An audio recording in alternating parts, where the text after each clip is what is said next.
back, my cherished ethno-spiritual enthusiasts.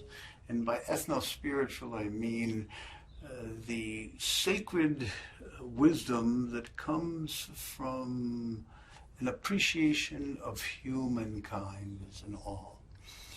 We have what Wade Davis calls the ethnosphere, which is the field of human consciousness that surrounds our planet.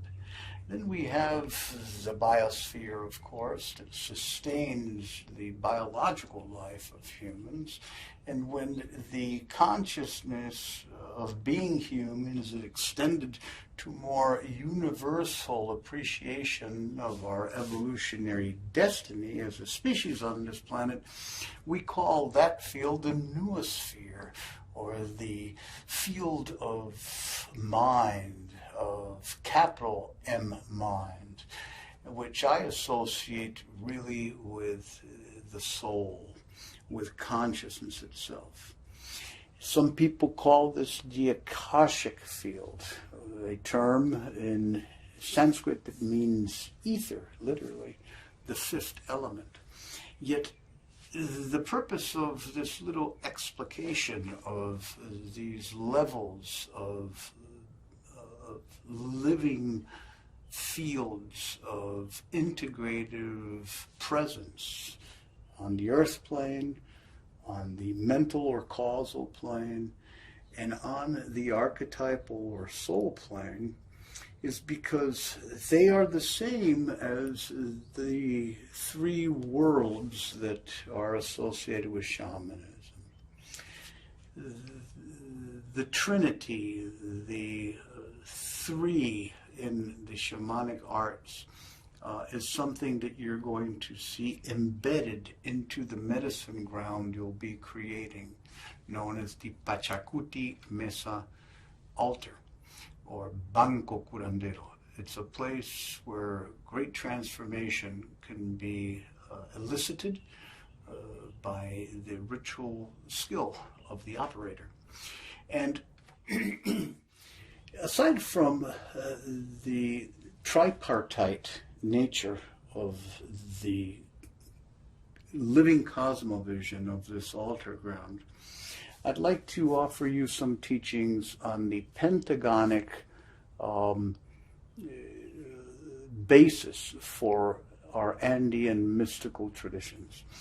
Everything is done in fives, and it's logical to do so when you are growing up or had your life structured by the practices of our pre-Columbian peoples.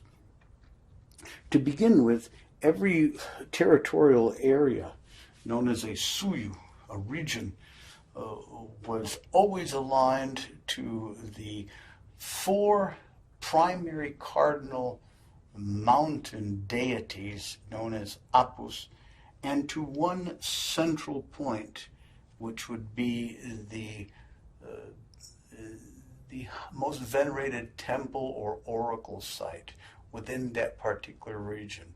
And as a whole, those five regions became the Tawantinsuyu, or the four quarters of the world, with the Coricancha, or the enclosure of gold, being in the center, both in Cusco, as well as a place called Chavín de Huántar that predated Cusco as the navel, as the sacred center, Cosco, as well as the Acapana pyramid in the shores of what are now Lake Titicaca, of the Tiahuanaco culture, which predated also the Inca Empire.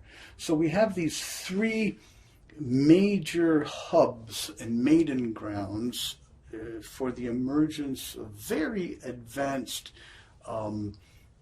sacred methodologies, of which the Pachakuti Mesa is a derivative. It is the child of these very ancient wisdom teachings that still, when you visit those ancestral lands of Peru and highland Bolivia, one is able to appreciate and be transformed by the animated soul that went into the creation of these sanctuaries. Once again, it's all within the self. So here are the 5 principles embodied in this work. We have 5 directions, which I've gone over already: the south, the west, the north, the east, and the center. And the passage through them is in a spiral pattern, just like the Nautilus shell. It's not a medicine wheel, it's a medicine spiral. So the spiral movement is the movement in the soul's progression as we understand it. Second to that, there are 5 attributes which correspond to the directions also, which are Yankai, right action, industriousness, hard work; Munai, which is compassive feeling, unlimited love; Yuyai, which is spirit awareness, or disembodied mind, translated at times into remembering; and then we have Yachai, which is wisdom of the awakened mind, not the intellect. And finally, we have Honyui, which means to unite. So those 5 attributes that also correspond to the 5 directions, understood as a whole, mean simply right action, born of compassionate spiritual wisdom, unites. Right action, born of compassionate spiritual wisdom, unites. So your practice as a Pachakuti Mesa carrier, your increased proficiency as a ritualist and a sanctioned custodian of the power that comes from being a ritualist, really is a unifying force in the world to reestablish a human presence dedicated to a sustainable lifeway, as was intended from our origins. The Mesa will assist you on that journey. And last but not least, as part of this teaching, I would like to remind you to engage in the entirety of this course as a journey, as a flow, rather than as a sequential necessity of mastering each distinct course and its practice. I would like this to be like life itself.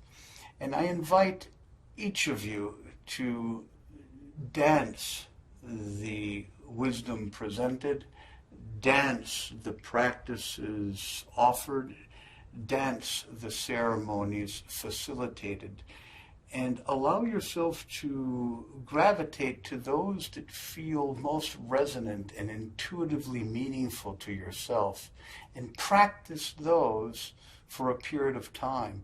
It does not necessarily have to be done in sequence. It can be done in an order that best calls to your soul to be strengthened in its resolve as a catalyst for evolutionary transformation on planet. So enjoy the dance, enjoy the flow, allow yourself to move freely throughout all worlds and all spaces.